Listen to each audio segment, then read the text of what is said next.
Peace and blessings, beautiful people. Peace and blessings. This is Empress Imani, and welcome to this episode of Sacred Love Lessons. You must create a space for the good you desire. Bob Proctor. If this is your first time here, I am Empress Imani, inspirational teacher of Sacred Love Lessons. I help women to honor the love within so they too can manifest the life of their dreams. We're in season 4, The Art of Being You, 46 Laws of Spiritual Power, and today we're covering Law 10, Give and Receive. There is a divine circulation flowing through you. This life force energy can be transmuted into different forms by your every thought and act.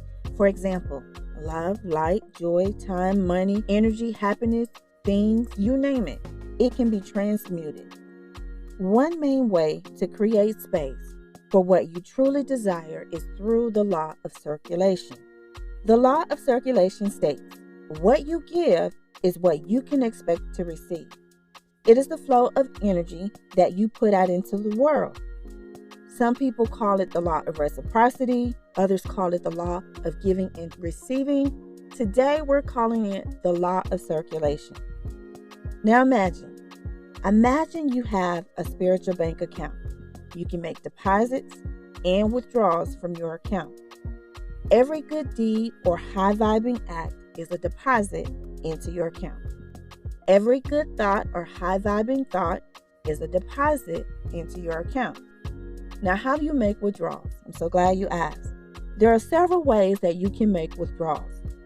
1, you can request a return based on your high-vibing energy that you shared with the world. Now, when I say high-vibing, I'm talking about from a place of unconditional love with no ulterior motives. You help people because you really want to help people. You're not trying to get anything from them. You're not trying to use them for anything. You're not trying to get to their connections or their assets or resources. You just want to be of service. So this is about being the light. Number 2, a change in the season. There's a season for everything, a time to give and a time to receive. And when it's your time to receive, it's your time. And that's another way you can make a withdrawal from your spiritual bank account. Number 3, committing low-vibing acts or sharing low-vibing energy, thoughts included. I won't spend a lot of time on this one. I think it's very self-explanatory. Just refer to low-vibing emotions, low-vibing acts, anger, hatred, selfishness, things like that.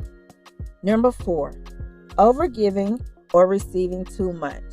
Yes, you can have too much of a good thing. I never realized how much this was true until I saw one year, it was like years ago, where this radio station was doing a contest and it was like, who could drink the most water? Now, we are made mostly of water and we think that water is a good thing, right? But you can drink too much water that could cause you to leave this dimension. And unfortunately, that happened to someone.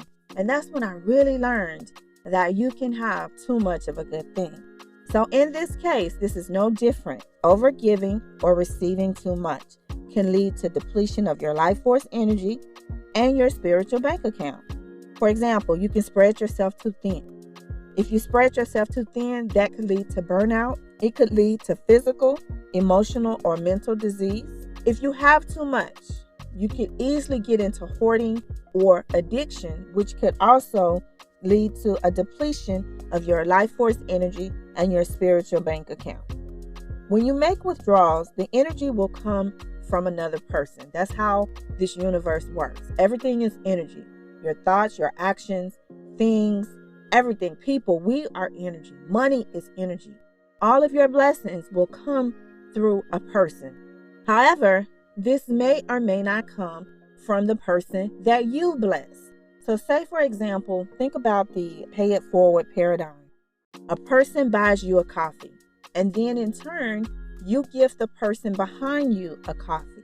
So each person is blessed, but it does not come from the person that they blessed. It's like a chain reaction. It could, but it does not necessarily have to come from the person that you sow into. Your return is directly proportional to your giving when it is unconditional and from the heart. Now, you can also leave a legacy with your spiritual bank account. You can leave your spiritual bank account to your family, your bloodline, and your soul tribe. Just imagine how you leave a physical 3D bank account, right? You open a bank account. When you open the bank account, they ask you to fill out a POD card. That's a payable on debt. So when you leave this dimension, you designate who you want your proceeds to go to. You can also do that on a spiritual level with a spiritual bank account. And you can leave it to your family. Family doesn't always mean blood related. Family are the people that you choose to be part of your family. You can leave it to your bloodline. This is how you get your ancestors and all of that. You can leave it to them. You can leave it to your soul tribe. Your soul tribe are people that you are connected to on a spiritual level.